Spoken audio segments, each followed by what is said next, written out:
पूतं पवित्रेण वाद्यमापासुदन्तो महिनसः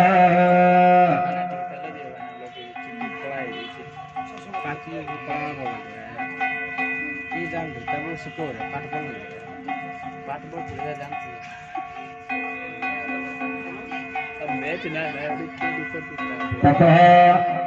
अष्टदिक्कलशस्नान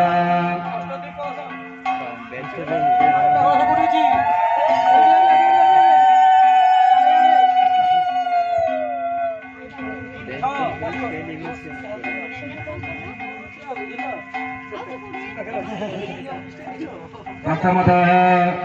ॐ हिरण्यगर्भः समवर्तत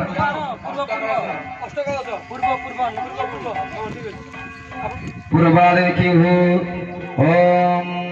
पूर्वस्व हिरण्यगर्भः समवर्तताग्रे भूतस्य जातपतिरेक आसीत् तदाधारमति विद्यामदेमं कस्मै देवाय अभिसारविधेम ततः द्वितीयकलश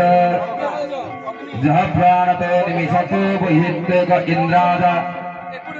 जगतो बभूव सहिषि अस्य देवीर संगस्पदः कस्मै देवाय हविषाभिधेमः तथा तृतीयकलश जलसीमाहिवन्दो महित्वा तस्य समुद्रं नशयासहाहु तस्यैमावति सरसुवाहु कस्मै देवाय हविषाभिधेमः तथा चतुर्थकलश ज आत्मादावरदातस्य विश्वोपासते प्रशेषं यस्य देवादस्य छायामृतं यस्य अमृतो कस्मै देवाय हविषाभिधेमः तथा पंचमकलश आपान्नो जगुहतिर्विश्वमानगर्भदधान जलहन्दिरग्निं तदेवानं समवर्तत सूर्येकः कस्मै देवाय हविषाभिधेमः ततः षष्ठकलश जष्टिरापः